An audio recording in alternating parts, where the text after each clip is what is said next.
1 Pedro capítulo 1, versículo 24. Louvado seja Deus. Glória a Jesus. Diz assim a Bíblia Sagrada. Todos encontraram? 1 Pedro capítulo 1, versículo 24. Louvado seja o nome do Senhor. Glória a Deus.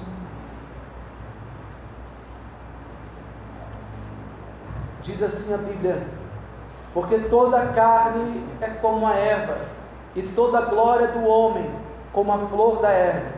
Secou-se a erva e caiu a sua flor, mas a palavra do Senhor permanece para sempre. E esta é a palavra que entre vós foi evangelizada. Levanta as mãos ou a Bíblia como queira. Diga comigo: meu Deus, fala comigo através da sua palavra, em nome de Jesus. Senta por um instante, deixa a Bíblia aberta para que você possa acompanhar a leitura. Aplauda, glorifica, engrandece e exalta o nome de Jesus. Glória a Jesus. Sendo de novo gerados, não de semente corruptível, mas da incorruptível, pela palavra de Deus, viva e que permanece para sempre. Nós precisamos entender que, como o versículo 25 diz que a palavra permanece para sempre, este poder regenerador da palavra de Deus, ele vem, irmãos, constantemente. Este poder de regenerar vidas, ele é constante. Tem muitas pessoas que se alegram, muitas pessoas que estão ali constantemente na palavra do Senhor, firmes na palavra de Deus, se alegram, porque encontraram na verdade, encontraram na palavra de Deus o consolo, a exortação e a edificação para a sua vida. Uma pessoa, queridos e amados irmãos, que não teve esse encontro, uma pessoa que não teve o encontro verdadeiro da palavra de Deus, ela vive uma vida instável. É como uma instabilidade espiritual. Ora está bem, ora está mal. Ora eu sirvo a Deus, ora eu não sirvo. Ora eu estou alegre, ora eu estou triste. Ora eu me comporto bem com os irmãos, ora eu não comporto. A pessoa que teve o encontro verdadeiro com o Senhor Jesus Cristo, ela precisa e deve pregar, deve ser constante o mesmo evangelho que alcançou a sua vida. O evangelho que alcançou a sua vida não é um evangelho fraco, não é um evangelho superficial, não é um evangelho que é uma simples luta, uma simples provação arranca.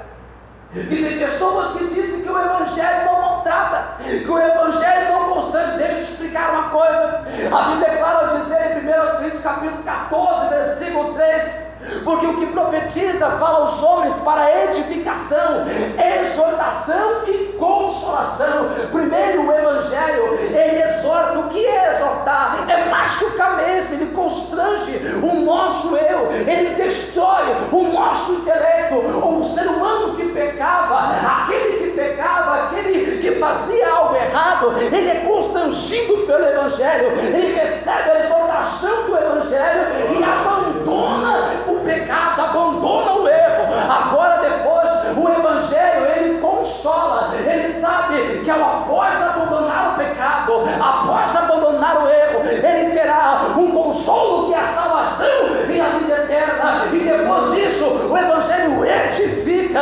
Pastor, porque o evangelho edifica? O evangelho me faz ficar firme na presença do Senhor. O evangelho me faz ficar firme na presença de Deus, independente do que venha por trás, independente do que venha à minha frente, independente do que se levante contra a minha vida, eu preciso permanecer na presença de Deus. Levanta a mão do céu, glória a Deus, aleluia. Da mesma forma que devemos a nossa existência pela palavra falada do Criador e ao sopro de vida, devemos o nosso nascimento ao poder da palavra de Deus e a ativação do poder do Espírito Santo, a intenção de Deus para o nosso ser. Nós somos, irmãos, completamente preenchidos quando os nossos espíritos estiverem vivos perante Ele. Como o pecado produziu morte espiritual às pessoas. Em Efésios capítulo 2, versículo 1 ao 3, a salvação em Jesus Cristo forneceu a vida espiritual. Este texto fala da semente que produziu a nova vida em nós, que é a palavra de Deus, que nos gerou novamente através do poder do Espírito Santo. Em Tito capítulo 3, versículo 5. E muitos irmãos, muitas e muitas irmãs não tiveram este encontro ainda, não conseguiram entender que o Evangelho que nos tirou do lamaçal do erro, que o Evangelho que nos tirou do lamaçal do pecado, tem que ser o mesmo Evangelho que possa alcançar todas as outras pessoas. Muitos levantaram as mãos, muitos levantaram as mãos, aceitaram a Jesus, mas o comportamento dele, o comportamento dela não condiz com o Evangelho. O comportamento dele, o comportamento dela não condiz com a palavra de Deus. Hoje, meus irmãos, virou moda. Hoje virou como algo, é um hobby, algo do cotidiano. Ser crente, ser evangélico. Estão virando, irmãos, o evangelho de um lado para o outro. Estão bagunçando o evangelho de Cristo. O evangelho superficial. Homens e mulheres que por muitas das vezes, pastor, aquele hino tocou no meu coração, aquele hino tocou a minha alma. Deixa eu te explicar uma coisa: o hino não tem que tocar o seu coração, o hino não tem que tocar a sua alma. Nós louvamos a majestade de Deus, louvamos a majestade do Senhor, nós temos que prestar culto a Ele. Então toda honra, toda glória e todo louvor seja dado a Ele,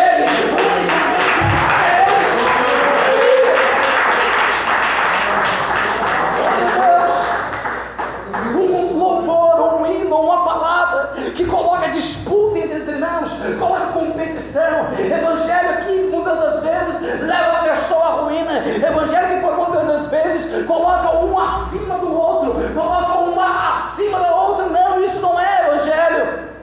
Somos membros uns dos outros. Ninguém é melhor do que ninguém.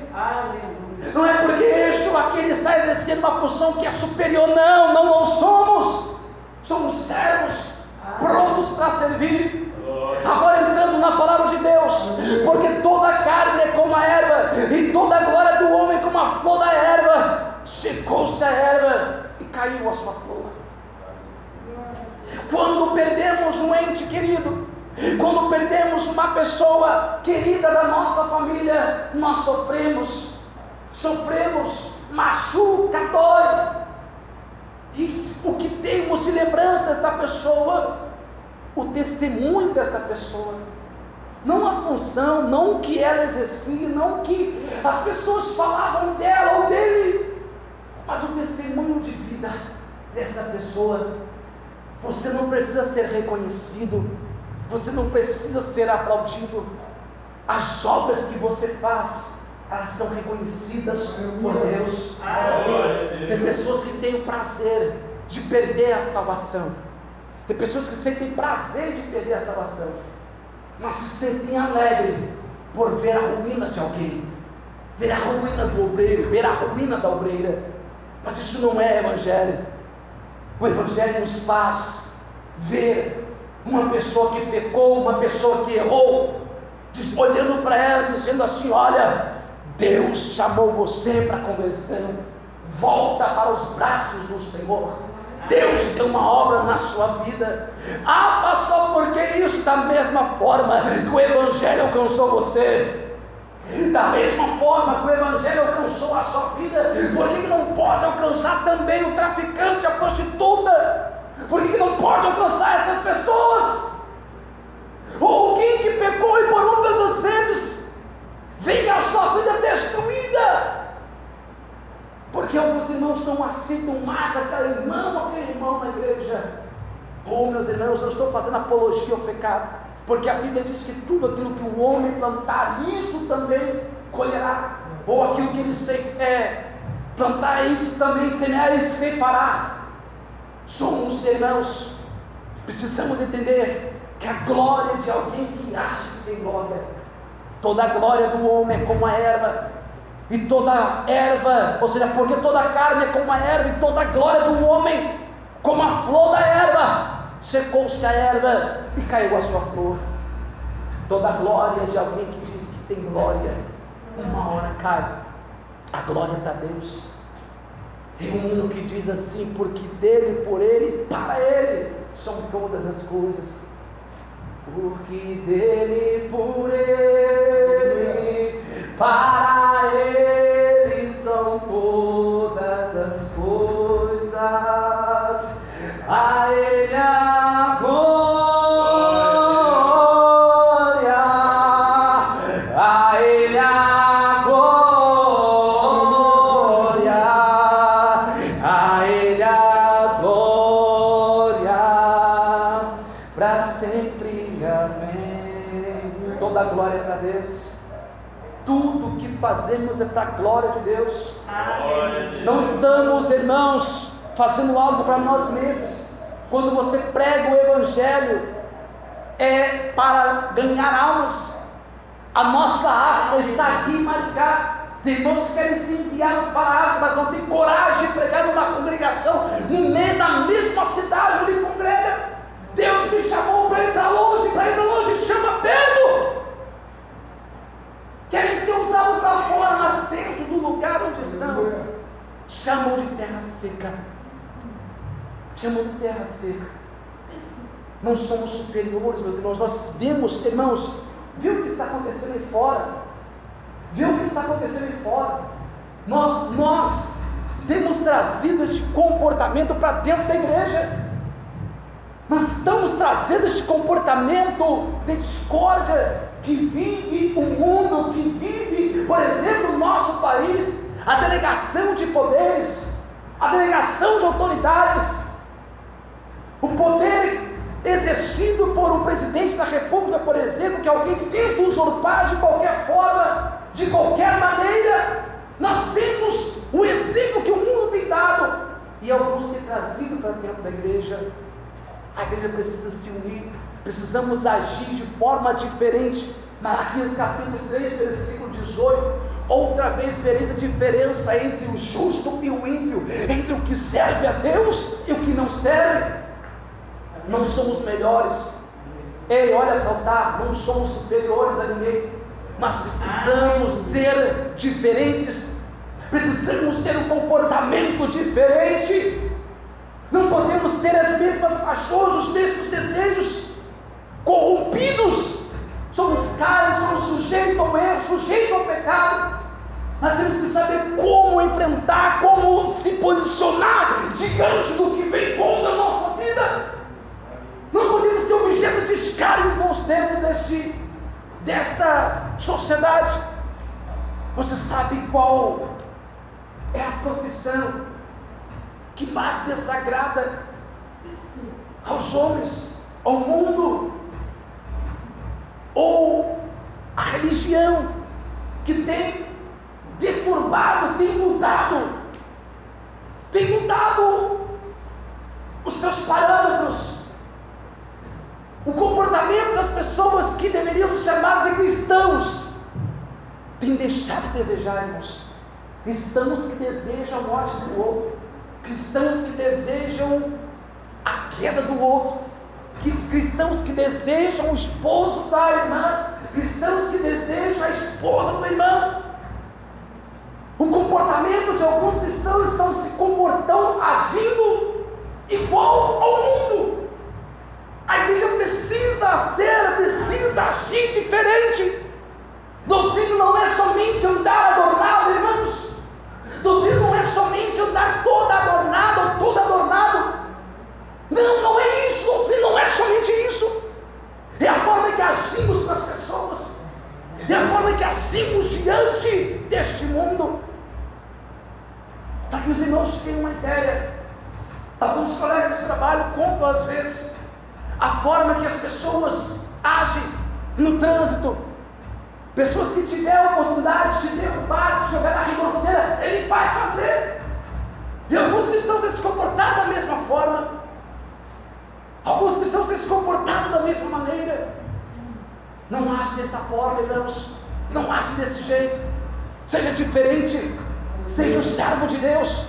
Tenha prazer em ter o nosso irmão, ter a nossa irmã conosco.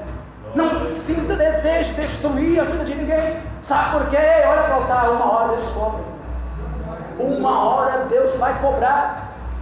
Uma hora Deus cobra. Vamos nos comportar como servos. Vamos ver esta igreja crescer espiritualmente. Vamos ver essa igreja crescer materialmente. Por que, pastor, crescer materialmente? Hoje, irmãos, hoje algumas vezes preciso abrir a porta. Muitas das vezes não é nem para poder pregar o Evangelho e resgatar almas. Muitas vezes precisa abrir a porta do culto para poder manter-se aberto. Não conseguem manter-se abertos. Aonde a igreja chegou? Aonde a igreja, olha a situação que a nossa igreja chegou, irmãos, por causa de aparentemente santidade de alguns irmãos. Chegamos numa congregação, chegamos no campo para assumir o campo. Eu não vou dizer o nome da congregação porque não convém, mas as obreiras ficaram na porta. Irmão Azinho, as obreiras ficaram na porta. Irmão Marcelo, quem fosse cristão entrava. Se a irmã estivesse de calça comprida, ou de brinco, ou de batom, não entrava. E o pastor, quando eu fui trocar o dirigente, o pastor falou para mim: ei, pastor, e agora? Aí ele teve que fazer uma reunião com as obreiras. As jovens chegaram na igreja e não podiam entrar. Os irmãos que não eram crentes, mas o culto é para quem? Para quem que a gente prega? Onde chegou, irmãos, a situação? Obreiros que vêm plotar para destruir os outros. O irmão é candidato a fazer a prova, ele vinha brotar. Ele chegava: irmão Jorge, você tira essa gravata, você está com a sua gravata, você está com o botão da sua camisa solto, bota esse aprende esse botão. Se visse uma irmã então de calça comprida, ei, coloca uma saia, destruir a vida dos outros.